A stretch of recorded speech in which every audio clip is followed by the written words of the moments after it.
할렐루야. 거룩한 주일, 성령 강림 주일입니다. 우리 다 함께 묵도하시며 예배로 나가시겠습니다. 은혜가 충만하신 하나님, 영광을 받으시옵소서.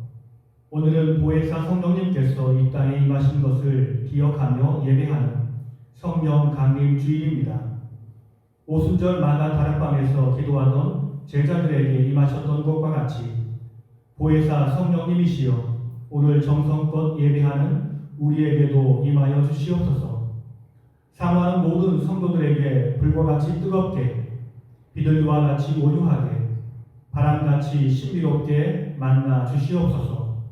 성령님 안에서 거듭남의 비밀을 확신하게 하시고 진리의 말씀을 깨달아 확고한 믿음을 갖게 하여 주시기를 간절히 기도드립니다.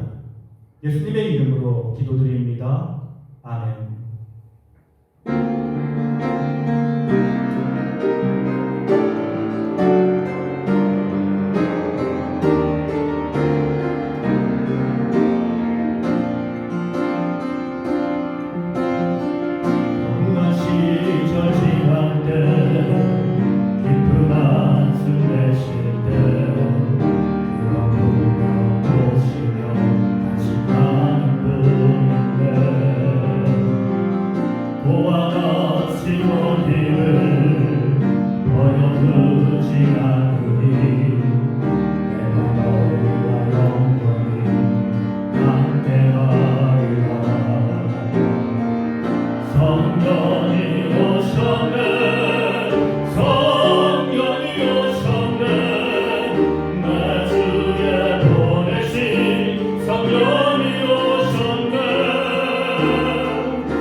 예수님께서 우리를 사랑하시어 우리에게 보혜사 성령님을 보내주셨습니다.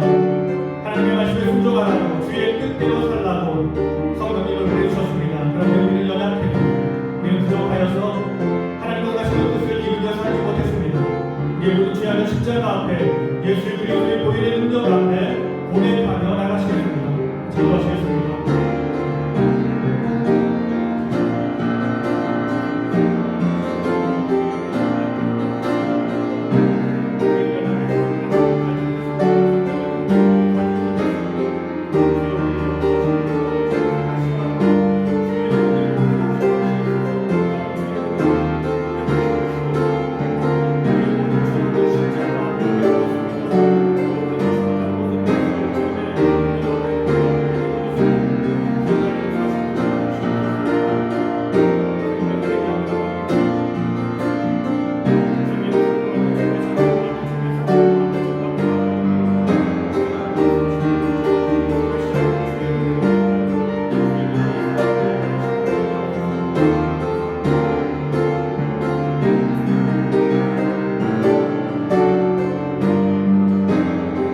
다시 우리를 불쌍히 여기셔서 우리의 죄악을 발로 밟으시고 우리의 모든 죄를 깊은 바다에 던지시리이다.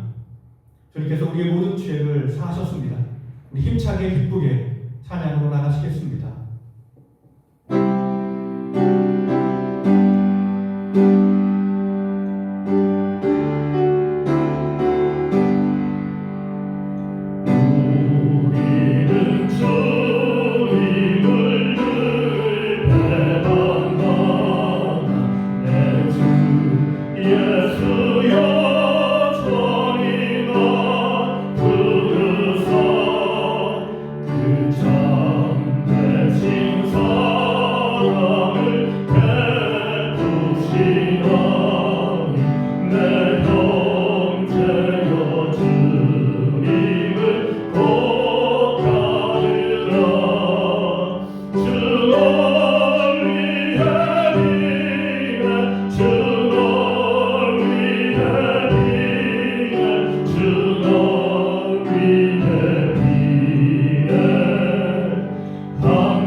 교도문 46번 시편 104편의 말씀입니다.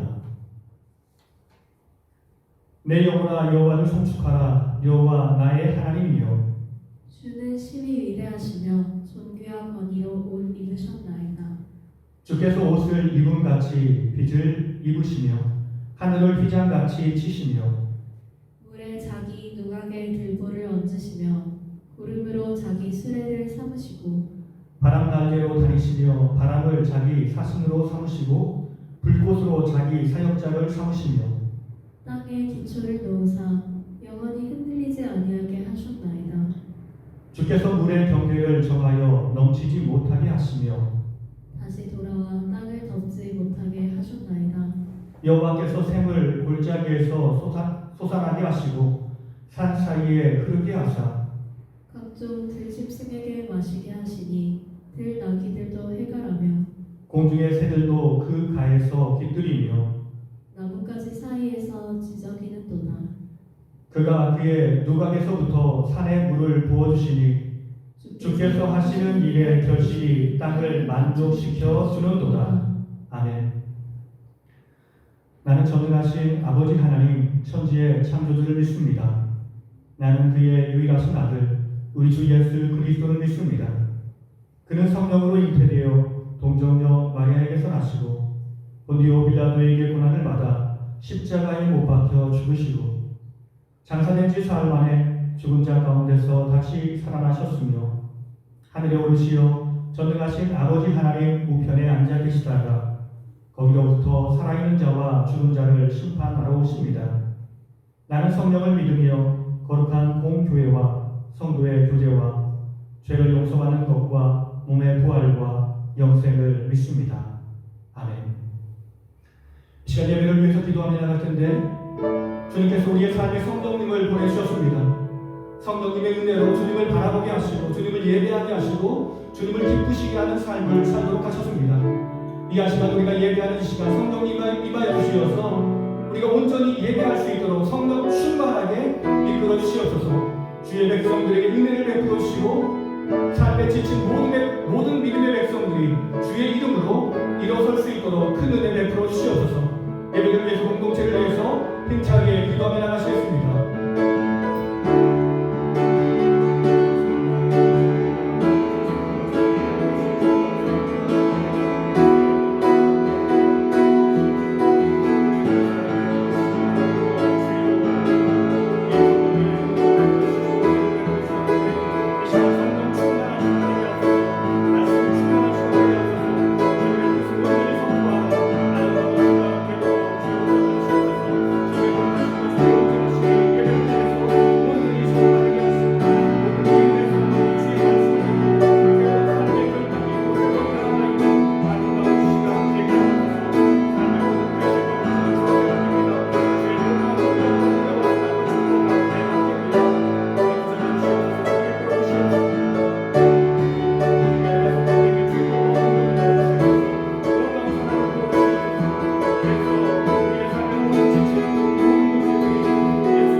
살아계신 예수님의 이름으로 기도드립니다.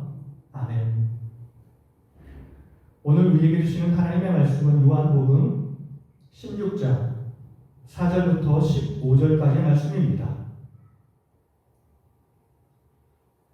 오직 너희에게 이 말을 한 것은 너희로 그때를 당하면 내가 너희에게 말한 이것을 기억나게 하려 함이요 처음부터 이 말을 하지 아니한 것은 내가 너희와 함께 있었습니다.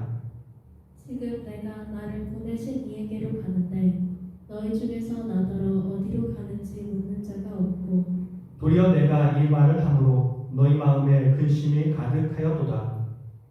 그러나 내가 너희에게 실상을 말하노니 내가 떠나가는 것이 너희에게 유익이라. 내가 떠나가지 아니하면 보혜사가 너희에게로 오시지 아니할 것이요 가면 내가 그를 너희에게로 보내리니 그가 와서 죄에 대하여 의에 대하여 심판에 대하여 세상을 책망하시리라. 죄에 대하여라 함은 그들이 나를 믿지 아니하며 의에 대하여라 함은 내가 아버지께로 가니 너희가 다시 나를 보지 못하리요. 심판에 대하여라 함은 이 세상 임금이 심판을 받았습니다. 내가 아직도 너희에게 이를 것이 많으나 지금은 너희가 감당하지 못하리라. 그러나 진리의 성령이 오시면 그가 너희를 모든 진리 가운데로 인도하시리니 그가 스스로 말하지 않고 오직 들은 것을 말하며 장래일을 너희에게 알리시리라. 그가 내 영광을 나타내리니 내 것을 가지고 너희에게 알리시겠습니다. 무릇 아버지께 있는 것은 다 내 것이라. 그러므로 내가 말하기를 그가 내 것을 가지고 너희에게 알리시리라 하였노라. 아멘.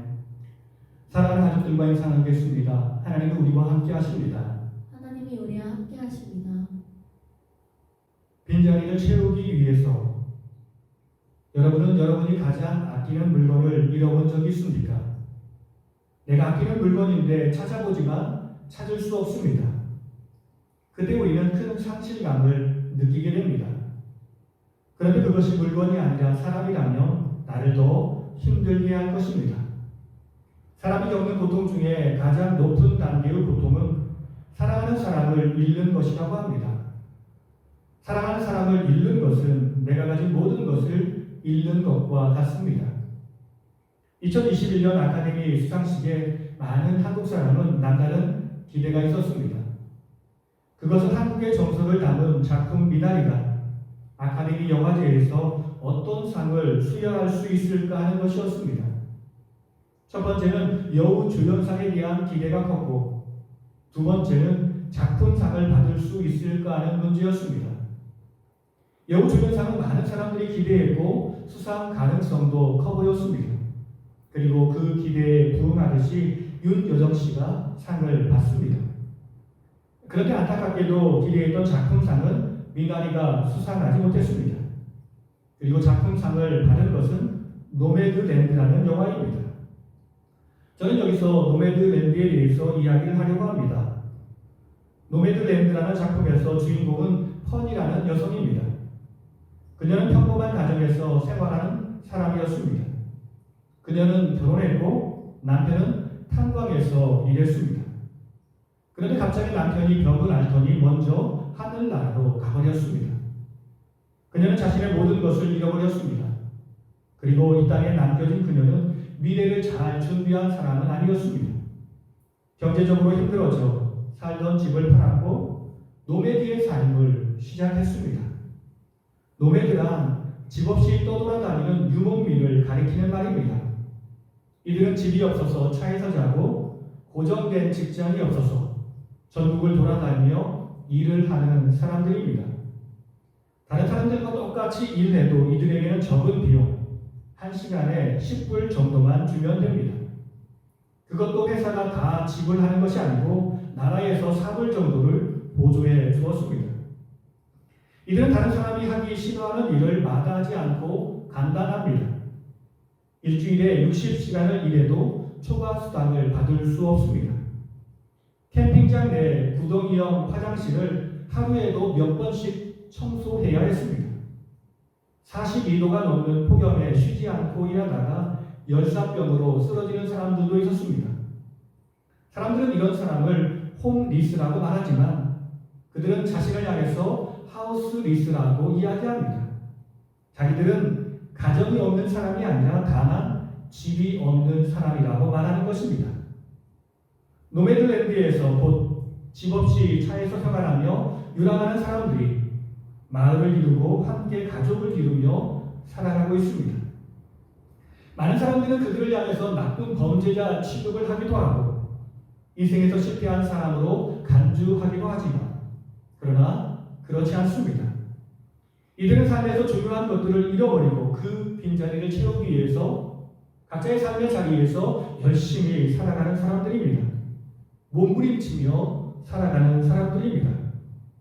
우리는 그런 사람들을 함부로 평가해서도 안 되고 함부로 대해서도 안 됩니다. 이 세상 떠날 준비를 하시는 주님, 본문 4절은 이렇게 말씀합니다. 오직 너희에게 이 말을 한 것은 너희도 그때를 당하며 내가 너희에게 말한 이것을 기억나게 하려 함이요 처음부터 이 말을 하지 아니한 것은 내가 너희와 함께 있었습니다. 요한복음 13장부터 17장까지는 예수님이 잡히시기 전날 밤에 있었던 이야기를 기록하고 있습니다. 특별히 요한복음 16장은 예수님이 다락방에서 하신 설교 말씀 중에 한 부분입니다. 예수님은 내일이면 대제사장들과 장로들에 의해 붙잡히실 것입니다. 그리고 십자가에 매달려 돌아가실 것입니다. 그리고 사흘 만에 부활하셔서 제자들에게 잠시 보이실 것입니다. 그러나 그렇게 부활하신 예수님은 이 땅에 오래 남으셔서 제자들과 함께하지 못하십니다. 큰 일을 이루기 위해서 하늘나라로 올라가셔야 했습니다. 제자들과 헤어져야 하는 예수님의 마음은 무척 힘들고 무거웠습니다. 그 사실을 알지 못한 제자들, 우왕좌왕하며 정신없이 헤매지만 모든 것을 아시는 주님은 그것을 보시며 더욱 안타까워하셨습니다. 자신이 떠나고 나면 제자들이 느낄 상실감과 공허함이 너무 크다라는 사실을 잘 알고 계셨습니다. 그런데 그 상실감을 철저하게 느끼게 되는 삶의 현장은 바로 외부에서 오는 박해와 고난의 현장일 것입니다. 이처럼 주님과 주님을 믿는 자들을 대적하는 악한 세상에서 예수님 없이 제자들만 살아가야 하는데 예수님은 이것 때문에 너무 걱정되셨습니다. 그렇게 주님은 제자들에게 자신이 하고 싶은 말씀을 하십니다. 헤어질 준비를 하라. 육체의 삶의 진리 중 하나가 회자 정리입니다. 만나면 헤어져야 하는 것이 바로 육신의 삶입니다. 왜냐하면 우리는 유한한 존재이기 때문에 그렇습니다.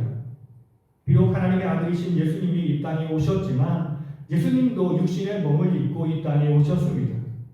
태어나셨고 자라셨으며 어른이 되셨습니다. 이처럼 성장하는 것은 언젠가는 죽게 되어 있습니다. 예수님은 이제 제자들과 헤어지시는 것입니다. 주님이 자신의 사역을 완수하셨기에 주님은 하늘나라로 올라가시는 것입니다. 그러므로 우리는 헤어짐을 준비하며 살아야 합니다. 주님은 아브라함에게 신앙의 근본은 떠나는 것이라고 말씀하셨습니다. 내가 사랑하고 의지하는 모든 것을 떠나야 한다고 말씀하셨습니다.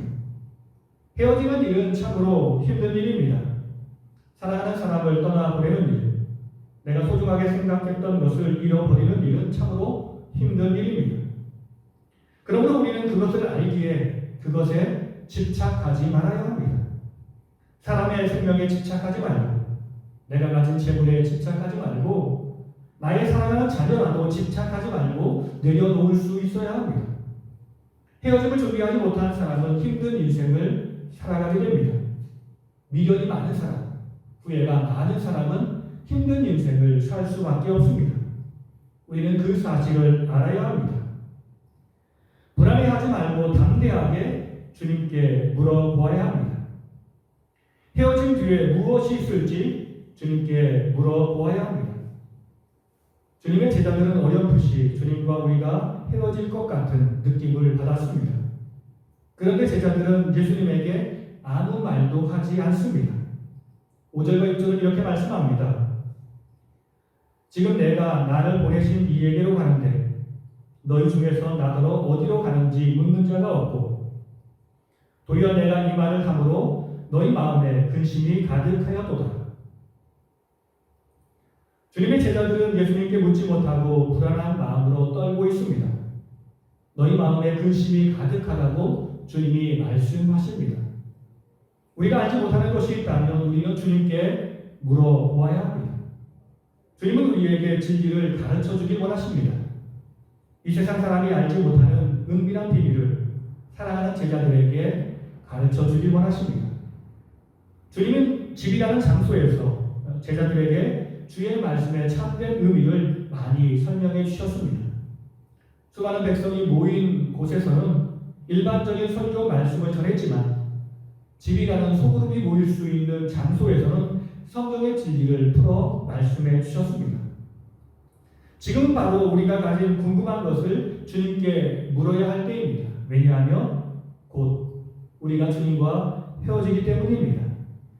이렇게 주님께 물어야 새로운 삶을 시작할 수 있습니다. 신앙의 중에는 신앙생활을 하면서 궁금한 것이 있는데도 불구하고 목사에게 묻는 사람들도 있고 목사에게 묻지 않는 사람들도 있습니다. 그런데 뭐든지 묻는 것이 좋습니다. 목사가 모든 것을 아는 사람은 아니지만 궁금한 것을 물어서 하나를 배울 수 있습니다. 이렇게 묻는 것은 서로에게 유익이 되는 시간입니다. 질문하는 사람도 배우는 시간이 되며 가르치는 사람도 배움을 얻고 사람의 마음과 상태를 아는 시간이 되기 때문입니다. 그러므로 우리는 물어야 합니다.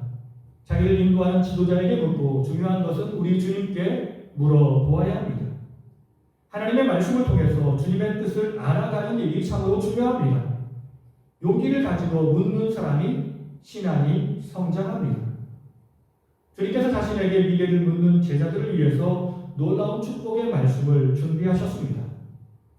예수님이 완벽하게 준비하시는 성령님이 오시는 길. 구약 시대에도 성령님이 각 사람에게 임한 적이 있었습니다. 성령님은 분명 하나님의 백성들과 함께 하시며 하나님의 일을 이루어 가시는 큰 일을 하셨습니다. 그런데 예수님은 새로운 역사를 기다리고 있습니다. 예수님은 자신의 삶을 통해 십자가와 부활의 사역을 이루셨습니다. 곧 십자가와 부활로 교회의 큰 기둥을 세우신 것입니다. 예수님의 이런 사역이 없었다면 성령님이 오신다 할지라도 개인의 성령님일 뿐입니다. 그런데 예수님께서 십자가와 부활 사건으로 교회의 기둥을 세웠기에 이제 오시는 성령님은 교회 공동체를 놀라운 은혜와 사랑으로 세우시는 성령님이 될 것입니다. 주님의 사역을 통해서 성령님이 교회 가운데 임할 수 있도록 하나님의 백성 중에 임할 수 있도록 모든 준비를 다 해두셨습니다. 우리가 성령님을 이해할 때 예수님 없는 성령님은 상상할 수 없습니다. 단순하게 성령님이 능력을 행하시며 기적을 행하시는 분으로 생각한다면 그것은 성령님에 대한 큰 오해일 뿐입니다. 예수님이 모든 일을 준비하지 않으셨다면 성령님은 교회 가운데 임하지 않았을 것임을 우리는 기억해야 합니다. 이제 때가 되었습니다. 주님이 사랑하는 제자들을 위해 말씀하십니다. 너희들을 위해서 성령님이 오실 것이다. 실제로 이렇게 말씀합니다. 그러나 내가 너희에게 실상을 말하노니 내가 떠나가는 것이 너희에게 유익이라. 내가 떠나가지 아니하면 보혜사가 너희에게로 오시지 아니할 것이요 가면 내가 그를 너희에게로 보내리라. 예수님은 분명 이스라엘 사람이셨습니다. 그분은 모든 사람을 위한 구세주이시지만 그분은 유대 땅에 사셨고 유대 땅에서 활동하셨습니다. 그것도 짧은 시간 사역을 하시고 하늘로 올라가셨습니다. 예수님은 분명 시간의 제약을 받으시며 활동하셨고 공간의 제약을 받으시며 활동하셨습니다. 예수님은 하나님의 아들이시기에 시간과 공간을 초월할 수 있는 분이시지만 육신을 가진 예수님의 삶은 분명 한계가 있었습니다. 예수님은 육신의 삶을 통해 자기의 삶을 스스로 제한하신 것입니다. 사람과 함께 하시며 사람을 도우시며 인도해 주셨던 보혜사 예수님, 이제 그분이 하늘로 올라가십니다. 만약 예수님이 하늘로 올라가신다면 우리는 그와처럼 내버려지는 것일까요? 그렇지 않습니다. 우리 주님이 우리를 위해서 또 다른 보혜사, 성령님을 보내주실 것입니다. 그분은 인간의 몸을 입으신 분이 아니십니다. 그분은 영으로 우리와 함께 하십니다. 영으로 우리와 함께 하신다는 말이 무슨 의미일까요? 첫째로 성령님은 우리와 영원토록 함께 하십니다. 하나님은 영원하신 하나님이십니다. 그런데 그런 하나님이 육체를 입고 계신다면 그것은 한계가 있을 것입니다. 그런데도 그분이 육체로 이 땅에 오실 수밖에 없었던 것은 신앙이 어린 우리를 위함이었습니다. 아무리 말씀을 해도 알아듣지 못하는 우리를 위해 예수님이 오셔서 보여주시고 말씀으로 가르쳐 주셔서 사람들은 조금씩 영의 세계를 알아간 것입니다. 그리고 때가 되어 성령님을 보내주실 것입니다. 이제 성령님이 오시면 사람들은 내게 임하신 성령님을 알게 될 것입니다. 그리고 그분은 예수님처럼 우리를 사랑하시되 영원히 우리와 함께 하시며 우리를 보호하시고 인도하실 것입니다. 그렇습니다. 성령님은 영으로 계셔서 영원토록 우리와 함께 하십니다. 그렇게 예수님의 제자들이 경험한 성령님이나 오늘 우리가 경험한 성령님은 같은 성령님이십니다. 이 성령님이 영원토록 우리와 함께 하시며 하나님의 나라를 이루어 가실 것입니다. 두 번째 영이신 성령님은 강한 능력으로 우리와 함께 하실 것입니다. 시간을 뛰어넘으시는 성령님, 장소를 뛰어넘으시는 성령님이 주의 뜻을 이루어가는 우리에게 강한 능력으로 함께 하실 것입니다. 주님의 제자들은 참으로 약한 사람들이었습니다. 자기 몸을 사랑했고 몸을 지키려 노력했던 사람이었습니다. 그렇기에 그들은 두려움이 많았습니다. 그러나 성령님이 함께 하셔서 그들은 담대한 사람으로 거듭났습니다. 성령님이 우리와 동행하시며 우리가 할 수 없는 일들을 다 이루어 주시기 때문에 그렇습니다.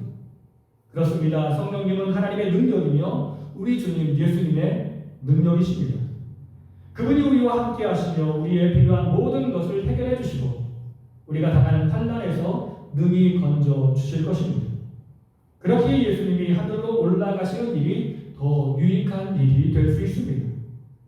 그런데 성령님이 하시는 일 중에 가장 중요한 일은 예수님을 증거하는 일입니다.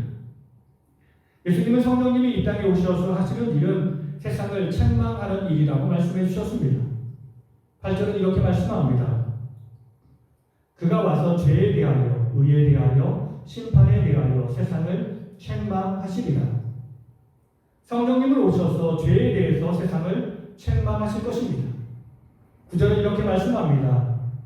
죄에 대하여라 하면 그들이 나를 믿지 아니하며. 여러분, 죄란 무엇일까요? 사람들은 죄에 대해서 다양한 생각을 가지고 있습니다. 왜냐하면 내가 기준이 되기 때문입니다. 유대인들이 예수님을 향해서 외쳤던 말이 있습니다. 너는 죄인이다 라고 외쳤습니다. 유대인들이 예수님이 하나님의 율법을 지키지 않는 사람이라고 생각했던 것입니다. 자기들은 율법을 연구하는 사람으로 율법을 잘 알고 있는데 예수님이 행하신 많은 일들은 율법을 범하는 일로 생각했던 것입니다. 여러분은 어떻습니까? 의로운 사람입니까? 아니면 죄인입니까? 오늘 우리가 살아가는 이 세상은 함께 살아가는 세상입니다. 그런데 함께 사는 일은 결코 쉽지 않습니다. 왜냐하면 나와 다른 사람이 너무 많이 있기 때문입니다. 우리는 나와 다른 사람에 대해서 겉으로 그가 죄인이라고 말하지는 않지만 다른 것에 대해서 무척 힘들어할 때가 많습니다. 거기에 배경에는 나는 옳고 그 사람이 틀렸다는 생각이 전제되어 있습니다. 많이는 우리를 향해서 세상을 판단하라고 이야기합니다. 다른 사람들을 판단하고 정죄하라고 이야기합니다. 내게 선악을 알게 하는 나무를 먹으라고 강조하며 그것을 먹음으로 다른 사람을 충분히 판단하고 정죄할 수 있다고 말하고 있습니다. 그러나 그것은 착각입니다. 이 세상의 선과 악을 분별할 수 있는 분은 오직 하나님과 예수님밖에 없습니다. 그래도 사람들은 그런 예수님을 인정하지 않습니다. 이것이 바로 죄입니다. 우리 주님 예수님을 믿지 않는 것이 죄입니다. 우리는 하나님의 자녀로 하나님의 말씀을 많이 알고 있습니다. 그런데 우리는 그 하나님의 말씀으로 다른 사람들을 판단하고 정죄할 때가 많습니다. 그리고 이것이 하나님의 원하시는 일이라고 생각할 때가 많습니다. 그러나 우리는 그런 죄악을 내려놓아야 합니다. 오직 선과 악을 판단하시는 이는 예수님밖에 없음을 우리는 기억해야 합니다. 우리가 그렇게 우리의 왕은 오직 예수님밖에 없습니다라고 고백하며 살아야 합니다. 우리의 재판장은 하나님과 예수님밖에 없습니다라고 고백하지 않는다면 우리는 쉽게 우리의 동료들을 십자가에 매달게 될 것이고 궁극적으로는 우리 주님 예수님을 십자가에 매달게 될 것입니다. 그러므로 우리는 주님 중심으로 살아야 합니다. 말씀이신 주님을 내 삶의 중심으로 모시고 말씀대로 살아야 합니다. 이 세상에 많은 사람은 아직도 예수님을 알지 못하고 예수님의 말씀을 믿지 못합니다. 그리고 자기 안에 있는 선한 양식을 믿고 따르면 된다고 말하는 사람들도 있습니다. 그러나 그것은 어리석은 생각입니다. 내 마음 중심에 예수님을 모시지 않고 내 삶의 중심에 말씀이 서지 않으면 우리는 죄를 지으며 사는 것입니다. 주님은 내게 물으실 것입니다. 너는 진정 나를 믿고 있느냐? 주의 말씀 안에 생명이 있음을 믿고 말씀대로 살았느냐? 아니면 적당히 세상과 타협하며 살았느냐? 두 번째, 성령님은 의에 대해서 세상을 책망하실 것입니다. 10절은 이렇게 말씀합니다. 의에 대하여라 함은 내가 아버지께로 가니 너희가 다시 나를 보지 못하리요. 유대인들은 예수님을 십자가에 매달면서 자신은 하나님 앞에서 의를 행한다고 생각했습니다. 분명 예수님은 죄인이고 자기들은 의인이라고 생각했습니다. 그러나 그것은 착각이었습니다. 주님이 말씀하십니다. 나는 하나님 아버지께로 간다. 이 말씀이 무슨 뜻일까요? 주님이 죄인이라면 하나님께 가까이 갈 수 없을 것입니다. 사실 의인이라고 생각하는 사람들도 지은 죄가 많기 때문에 옛날부터 사람이 하나님을 만나면 다 죽는다라고 생각했습니다. 그런데 자기들이 죄인이라고 생각하는 예수님이 하나님의 곁에 갈 수 있을까요? 그것은 상상할 수 없는 일입니다. 그런데 주님은 이런 악한 세상을 향해서 나는 하나님께로 간다고 말씀하십니다. 나는 하나님 앞에서 유일한 의인이고 나를 버린 너희는 죄인일 뿐이라고 선포하시는 것입니다. 그렇습니다. 우리의 의는 오직 예수 그리스도밖에 없습니다. 우리의 자랑은 오직 예수 그리스도밖에 없습니다. 그런데 많은 사람들은 아직도 자기를 자랑할 것이 많이 있습니다. 자기 의를 내세우는 것입니다. 저는 설교를 시작하면서 노매드랜드의 이야기를 했습니다. 그런데 그 영화를 보면 미국에서 유학하는 사람들 중에 흑인은 없다고 이야기합니다. 왜 그럴까요? 만약 흑인이 집도 없이 차를 타고 돌아다니며 일을 한다면 그 사람은 얼마 가지 못할 것입니다. 조금만 가더라도 경찰의 검문을 받고 큰 고생을 해야 한다고 합니다. 그래서 흑인들은 유학 생활을 엄두도 내지 못한다고 이야기합니다. 사람들은 자기가 많은 것을 알고 바르게 산다고 생각하지만 사실 우리는 잘 알지 못합니다. 그러면서 우리는 다른 사람들을 판단하고 정죄하며 살아갑니다. 너무 성공하며 애쓰지 마십시오. 이 세상을 살아가는 대다수의 사람은 자신의 인생에 있어서 성공을 꿈꾸며 살아가고 있습니다. 그래서 많은 시간을 성공을 위해서 헌신하며 살아갑니다. 그런데도 성공을 거두는 사람은 그렇게 많지 않습니다. 성공하여 하나님의 영광을 나타낸다고 하지만 실제로는 자기를 자랑하며 자기를 내세우는 사람이 대다수입니다. 그러므로 성공이 참 좋은 것이지만 성공이 우리를 하나님과 갈라놓는 유혹이 될 수 있음을 우리는 알아야 합니다. 자기를 자랑할 것이 많은 사람은 예수님만이 의인이라고 말하지 않습니다. 그러므로 우리는 깨어 있어야 합니다. 세 번째, 성령님이 오셔서 심판에 대해서 세상을 책망하실 것입니다. 11절은 이렇게 말씀합니다. 심판에 대하여라 함은 이 세상 임금이 심판을 받았습니다. 이 세상을 살아가는 많은 권세자들은 자기들이 세상을 주관하고 있다고 믿고 있습니다. 유대인들 중에 대제사장들과 제사장들, 바리새인들, 그리고 서기관들과 장로들은 예수님을 십자가에 못 박을 때 앞장섰던 사람들입니다.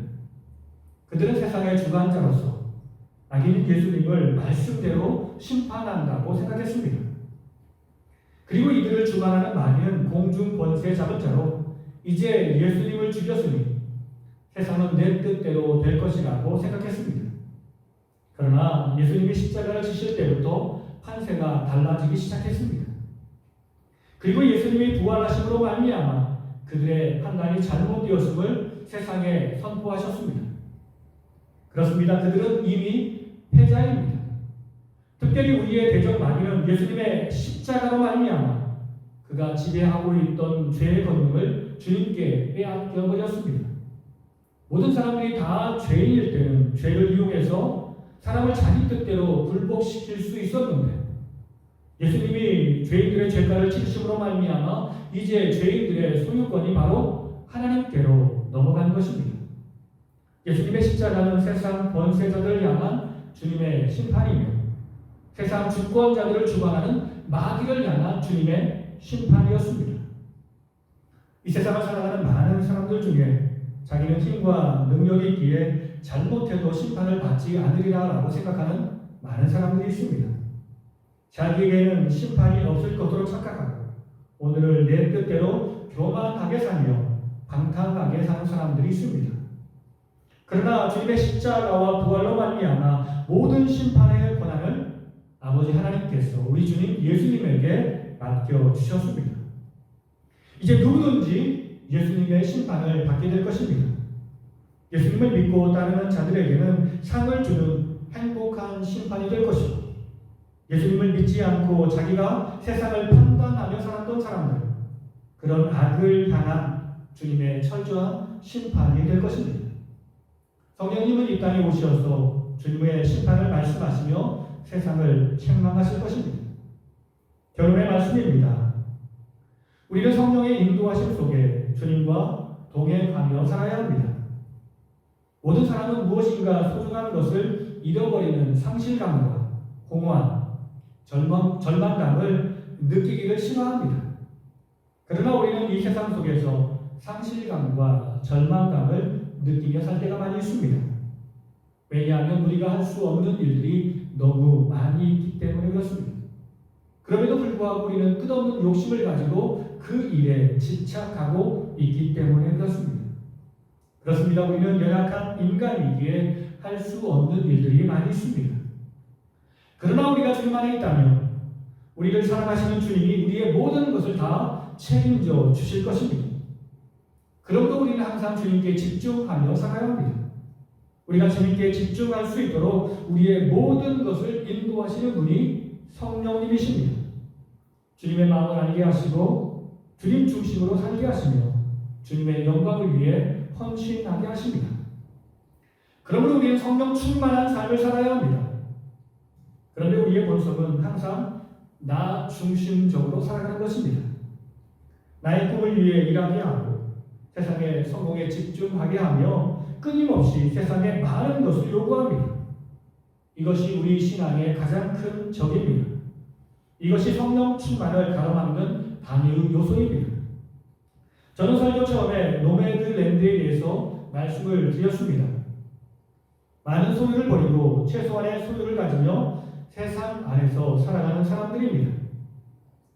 이들의 삶이 우리의 표본이 될 수는 없습니다. 우리와는 전혀 다른 삶을 살고 있기 때문에 그렇습니다.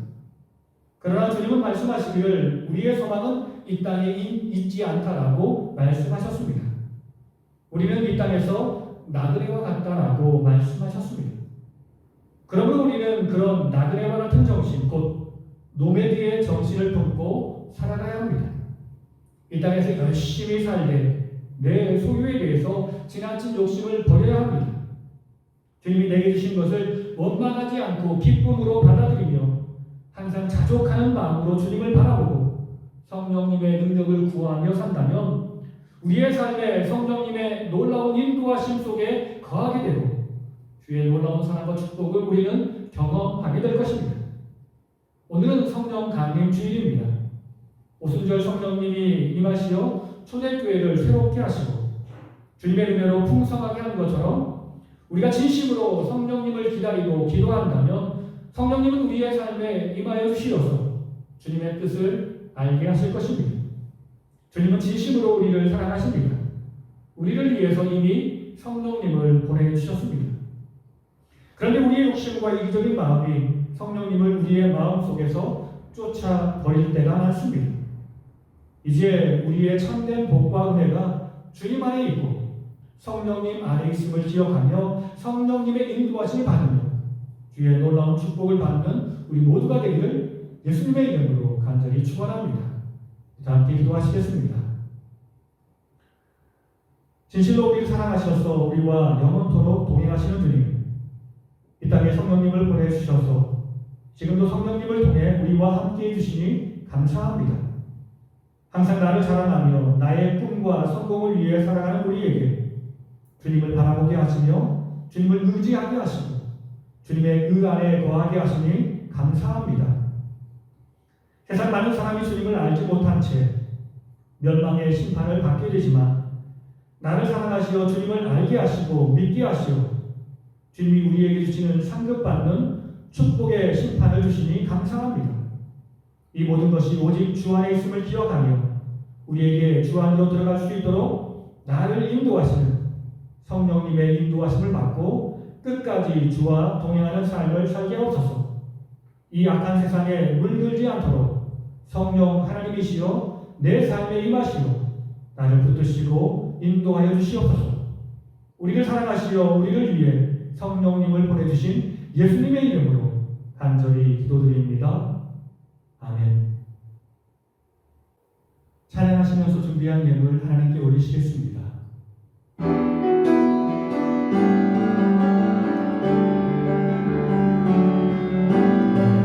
지금까지 지내온 것을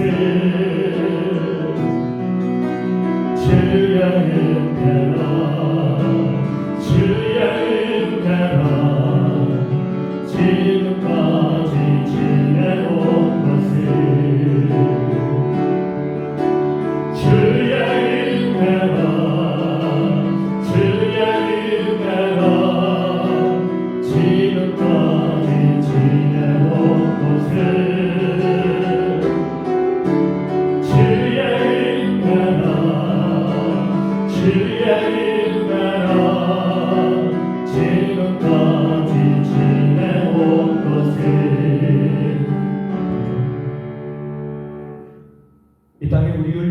주시어 우리에게 모든 것을 내어주시고 하늘에 오르시며 우리를 걱정하사 우리에게 보혜사 성령님을 보내주신 주님 진심으로 감사드립니다.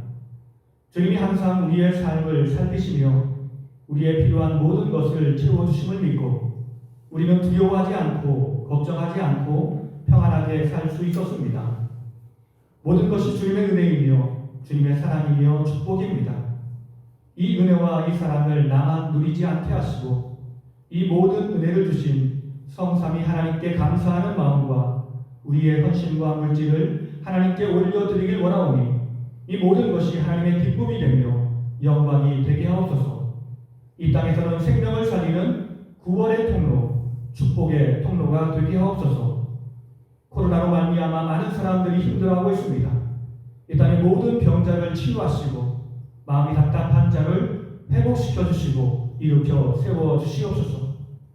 몸이 병들어 기도하는 주의 동역자들을 기억하시어 주님의 치유의 손길로 그들을 치유하시고 회복시켜 주시고 일으켜 세워 주시옵소서. 모든 영광을 하나님께 올려드리오며 우리를 사랑하시는 예수님의 이름으로 기도드립니다. 아멘. 우리 사랑하는 가족들과 다시 한번 인사 나누게 성령 안에서 주님과 동행하며 살겠습니다.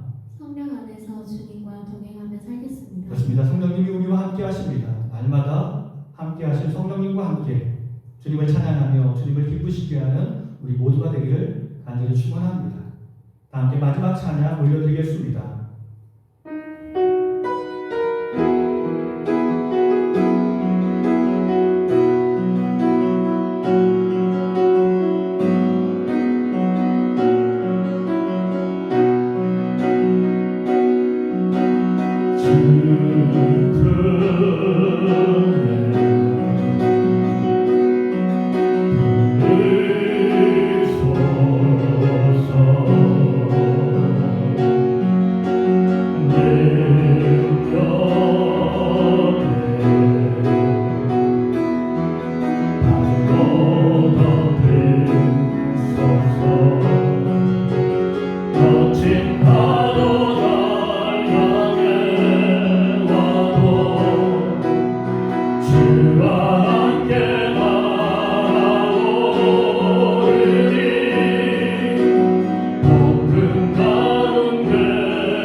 지금은 우리 구주 예수 그리스도의 은혜와 아버지 하나님의 무한하신 사랑과 성령님의 감화 감동 교통하심이 우리가 비록 이 악한 세상에 살아가고 있지만 우리를 홀로 내버려 두지 아니하시고 보혜사 성령님을 보내주시어서 우리에게 힘주시고 능력 주시는 성삼위 하나님의 놀라운 사랑과 축복을 기억하며 날마다 주님과 동행하며 주의 영광을 선포하며 살겠습니다.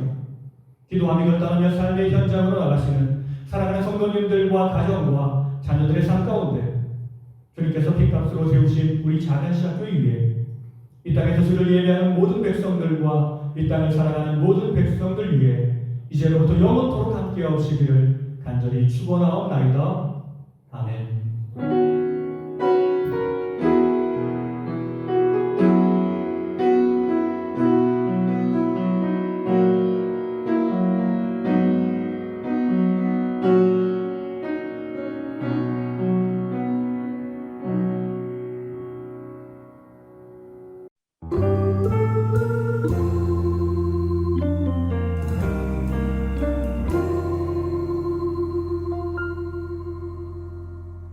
허무한 시절 지날 때 깊은 한숨 내쉴 때 그런 풍경 보시며 단식하는 분 있네.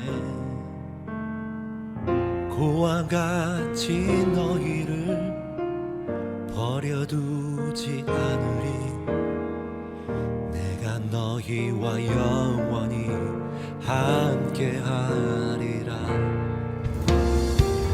성령이 오셨네. 성령이 오셨네. 내 주에 보내신 성령이 오셨네. 우리 인생 가운데 친히 찾아오셔서 그 나라 꿈꾸게 하시네. 억눌린 자 갇힌 자 자유함이 없는 자 피난처가 되시는 성령님 계시네.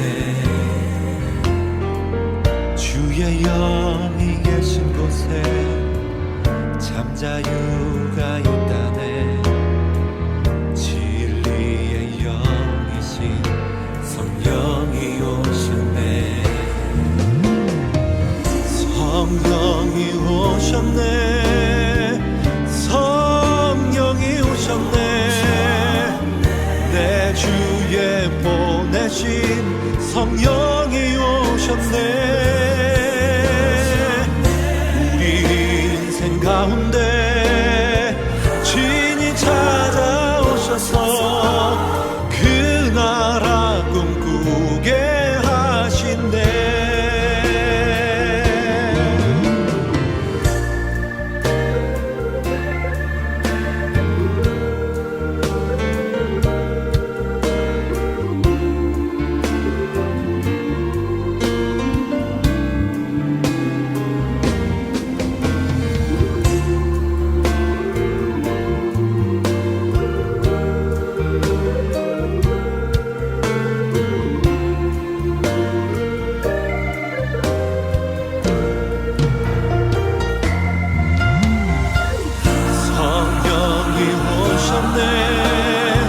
성령이 오셨네.